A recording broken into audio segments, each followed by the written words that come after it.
This monster sure makes a mess of things, doesn't it, Race? You can say that again. Dad, Yes, Johnny? wait till you see what it did to the villages. Yes, I know, son. That's why we've got to find it and destroy it. If you grew up in the 60s or 70s, Jonny Quest wasn't just a cartoon, it was the best thing on TV. For a lot of us, it was Saturday morning perfection. Stuffing your face with Wheaties in front of the Zenith, Hoyt Curtin's music blaring, and that animation. Nothing since 1964 has ever looked quite like it. The artists behind Jonny Quest worked 7 days a week, pouring everything they had into every frame. And it showed. This was a show you could watch as a kid and still love as an adult. Do you know every episode by heart? Does the invisible monster still give you the chills? Jonny Quest was way ahead of its time. Danger, adventure, and real consequences, all in prime time. But here's the thing. Beneath the action and the memories, there are secrets and controversies most kids at the time never noticed. Today, we're diving into 15 dark facts about Jonny Quest that even lifelong fans might have missed. 1. Racism and xenophobia are baked into key episodes. Hey, I don't think he is a kid. He is very small. He's as tall as he'll ever be. He's a pygmy. And this isn't just a few clumsy stereotypes. It's a deliberate pattern, and once you see it, you can't unsee it. What if we tell you that the actual words on screen could get them canceled today? In Pursuit of the Poho, Race Bannon calls indigenous characters heathen monkeys. That line aired on primetime television. Could you imagine a character in a kid's cartoon having the audacity to say something like that today? In 1964, it did happen. It's nightmarish that this was directed at a child audience. Even worse, the episode A Small Matter of Pygmies ends with the team laughing at the question, are pygmies warm and friendly people? Their answer, no, played for laughs. No irony, no pushback. In Riddle of the Gold, locals are called superstitious, while Western characters control every decision. Same pattern, different episode, different culture, same conclusion. It wasn't coded, it wasn't subtext, it was in the script, and nobody even bothered to stop it. So here's the real question. Does intent and context excuse the language on screen, or do those moments still matter because they're the lines kids heard without any filter? 2. Jonny Quest helped trigger a TV violence panic. But this is where the writers actually took a massive risk. Most 1960s cartoons had one unspoken rule. Nobody really gets hurt. Jonny Quest didn't care. It started small. Guns looked real. Threats felt earned. Then came the episodes that made people stop. In The Robot Spy, guards fire real rifles at Race Bannon. In Double Danger, henchmen shoot during a high-speed chase. By Attack of the Tree People, there's sustained jungle gunfire, with kids in the middle. And every time, no wink, no reset. The show just moved on, like consequences were normal. That got noticed. Critics flagged it, parent groups wrote letters. And as the debate over TV violence and children grew louder, Jonny Quest kept coming up. The cartoon that kept pushing, episode after episode, until people started asking, how far is too far? 3. Your memory was built on a sanitized version. And here's where it gets even creepier. What if we tell you that the version you grew up watching was already cleaned up? The 1964 originals went places that later reruns never showed you. In Double Danger, villains get thrown from vehicles mid-chase, not played for laughs, but framed as people dying. In Terror Island, guards are rushed, overwhelmed, and don't come back up. When the show hit rerun, those were the exact moments editors cut. The aiming shot, the impact, the fall. They kept the tension, but they removed the truth. So that uneasy feeling you had watching this as a kid, that sense that something was off, something was real, you were right. You just never saw the half that proved it. 4. Jonny is constantly in real mortal danger. It wasn't just the violence in the show that carried the eeriness. It was the hard fact that Jonny himself was the target, shot at with real weapons, kidnapped, restrained, used as leverage, and the show never flinched. Threats were spoken out loud, weapons aimed directly at a child, explosions close enough to imply there'd be nothing left. Most cartoons protected their kid characters. Jonny Quest put its front and center. For some viewers, that felt like excitement. For others, it crossed something deeper, because this wasn't danger happening around a child, it was happening to one. 5. The Anubis story quietly turned politics into villainy. And it wasn't just individuals being stereotyped. Entire political movements were being repackaged as evil. The Curse of Anubis looks like a mummy adventure. Underneath it, an Arab nationalist named Ahmed Karim steals a priceless Egyptian statue. believing it will unite Arab countries against the West. The show frames that political ambition not as ideology, but as villainy. That formula repeats. Foreign political movements become secret conspiracies. Regional instability becomes a supervillain's origin story. Local history becomes a backdrop for Western heroes to clean up. Kids saw adventure. The show had quietly picked a side, and it was perhaps too bold about whose world it was protecting, or whose it was afraid of. 6. Hadji was progressive, and still stereotyped. And just when you feel like this is an action thriller just ahead of its time, the cartoon surfaces with issues that are too much for today's audience. Hadji Singh was genuinely rare for 1964. A South Asian kid, not comic relief, not a sidekick, smart, brave, and essential to the mission. For a lot of viewers, that actually meant something. But the show couldn't fully commit. His powers? Mystical, hypnosis, levitation, sim salabim. While Johnny solved problems with logic and action, Hadji solved them with magic. The mysterious kid from the East, doing things no one could explain. Even worse, his accent was voiced by Danny Bravo, not an authentic South Asian voice. That's the contradiction. Hadji was ahead of his time, but the show still put him in a box, just a slightly bigger one than audiences were used to. Progressive enough to matter, not brave enough to go all the way. 7. Network discomfort. Now we are told that the ratings were strong, and the reviews were good. But that's only half the truth, because the network that aired the show was actually quite terrified. It so happened that in 1965, the moral advocacy group NAFBRAT formally appraised children's TV programming and listed Jonny Quest as objectionable, calling it shoddy. It was grouped alongside The Addams Family and The Munsters, a cartoon on the same list as horror-themed primetime shows. But NAFBRAT wasn't alone. Parent groups were writing letters, critics were flagging the violence, and ABC was sitting on a show that was, by its own admission, too truthful about the dangers of real adventure. The show had walked into primetime acting like it had nothing to prove, and now the country was pushing back, and the network had no good answer for any of it. 8. Jonny Quest was never meant to be a kids' show.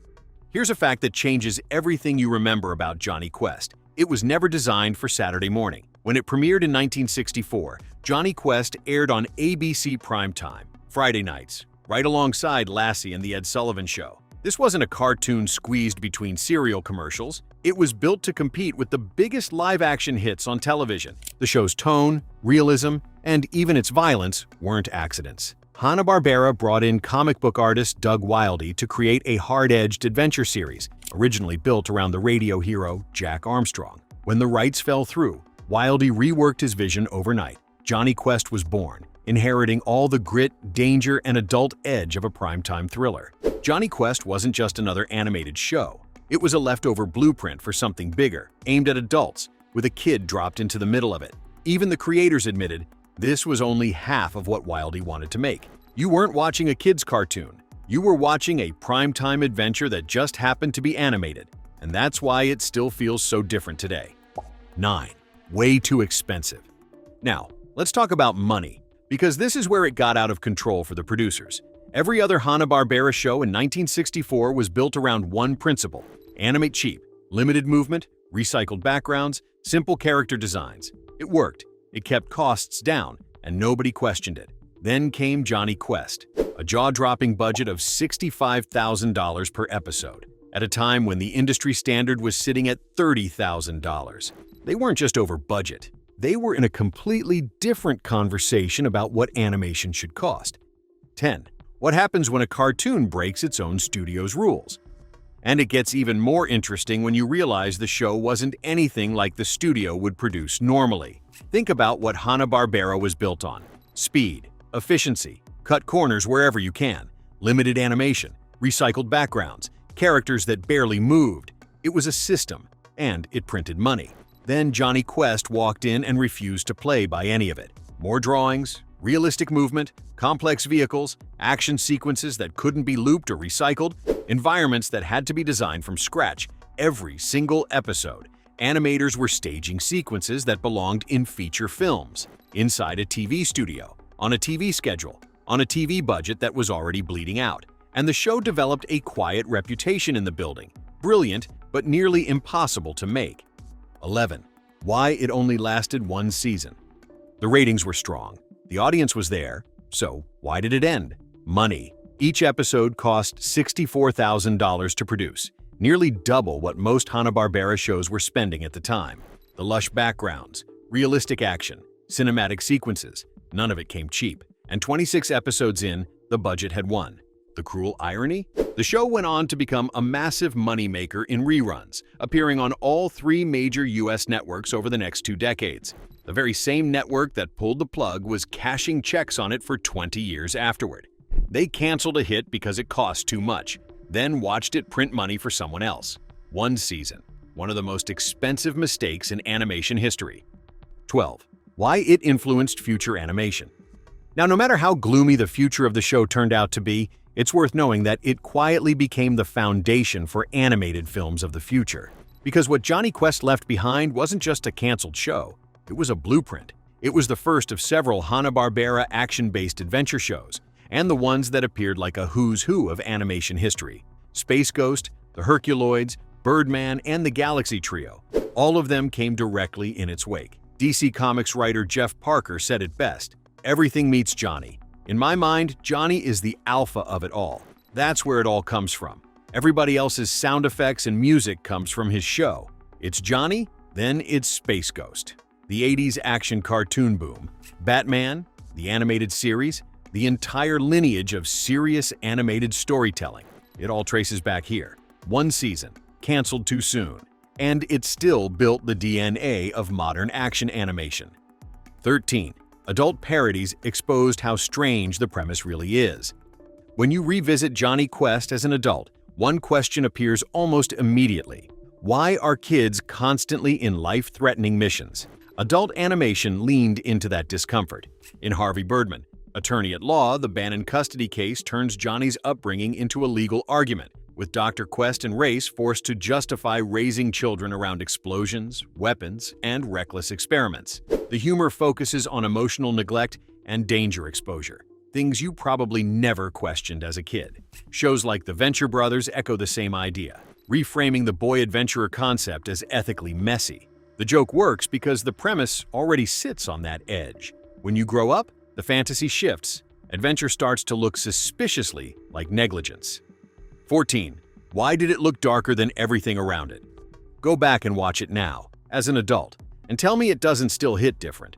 While every other cartoon from the era has aged into something harmless and nostalgic, Jonny Quest still carries weight.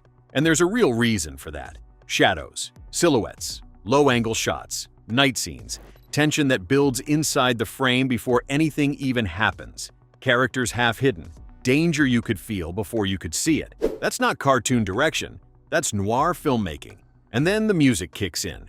Hoyt Curtin's score, bold jazz, sharp brass, tension stings that arrive before the action does. It doesn't set a mood, it creates dread. Most cartoons told you when to feel safe. Jonny Quest never did. That's why it still lands. The craft was too deliberate to age out. You're not watching nostalgia. You're watching a show that was built to disturb you, and still does. 15. Quietly pulled from Primetime. Jonny Quest didn't slowly fade away. It vanished. After just 1 season in Primetime, ABC didn't publicly defend it. They didn't reposition it. They didn't try to soften the tone. They simply let it disappear from the Friday night lineup. No dramatic farewell, no official explanation beyond budget. But think about the timing. Public concern over television violence was rising. Parent groups were getting louder. Advocacy organizations were naming names. And Jonny Quest, a cartoon with gunfire, political villains, racial stereotypes, and a child constantly in mortal danger, was sitting in Primetime. It was easier to let it go quietly than defend it publicly. The irony? The show lived on in reruns for decades, but in safer slots. Edited, reframed, marketed to kids. Primetime Jonny Quest, the darker, riskier version, was never attempted again. Not because it failed creatively, but because it made people uncomfortable. And discomfort doesn't survive long in network television. Some TV historians argue the network may have quietly done the show a favor. By canceling it early, they froze Jonny Quest before it could be softened, kidified, or run into the ground with cheaper animation and safer stories. In that version of history, the 1-season run is why it still feels sharp today, instead of like every other watered-down 60s action cartoon. What do you think? Was Jonny Quest robbed or preserved?